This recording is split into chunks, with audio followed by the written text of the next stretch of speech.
Épître aux Hébreux chapitre 7.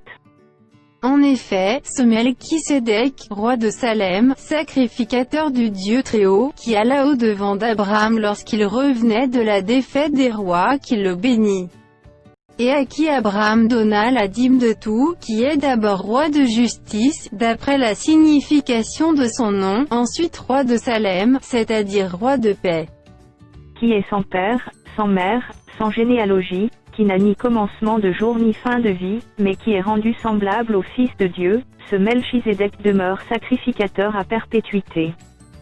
Considérez combien est grand celui auquel le patriarche Abraham donna la dîme du butin.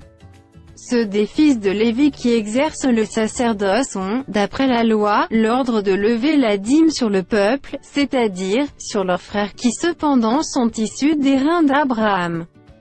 Et lui, qui ne tirait pas de son origine, il leva la dîme sur Abraham, et il bénit celui qui avait les promesses. Or c'est sans contredit l'inférieur qui est béni par le supérieur. Et ici, ceux qui perçoivent la dîme sont des hommes mortels, mais là, c'est celui dont il est attesté qu'il est vivant. De plus, Lévi, qui perçoit la dîme, l'a payée, pour ainsi dire par Abraham. Car il était encore dans les reins de son père, lorsque Melchisédek alla au-devant d'Abraham.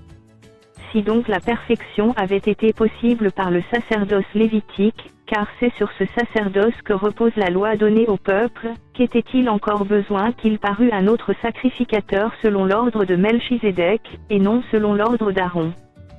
Car, le sacerdoce étant changé, nécessairement aussi il y a un changement de loi. En effet, celui de qui ces choses sont dites appartient à une autre tribu, dont aucun membre n'a fait le service de l'autel. Car il est notoire que notre Seigneur est sorti de Juda, tribu dont Moïse n'a rien dit pour ce qui concerne le sacerdoce.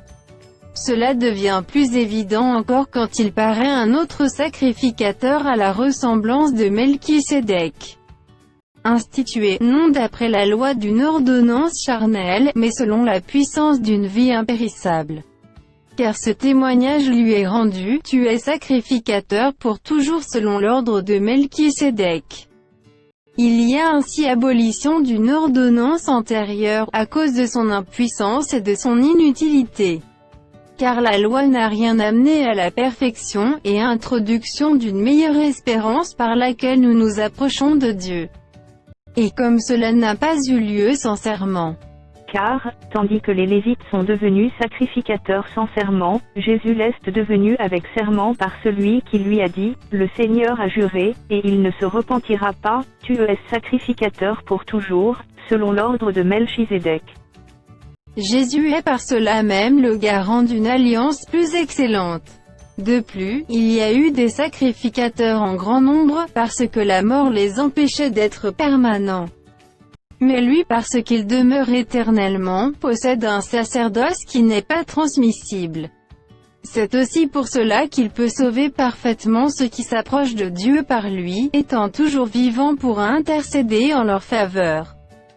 Il nous convenait, en effet, d'avoir un souverain sacrificateur comme lui, saint, innocent, sans tache, séparé des pécheurs, et plus élevé que les cieux. Qui n'a pas besoin, comme les souverains sacrificateurs, d'offrir chaque jour des sacrifices, d'abord pour ses propres péchés, ensuite pour ceux du peuple, car ceci, il l'a fait une fois pour toutes en s'offrant lui-même. En effet, la loi établit souverain sacrificateur des hommes sujets à la faiblesse, mais la parole du serment qui a été fait après la loi établit le Fils, qui est parfait pour l'éternité.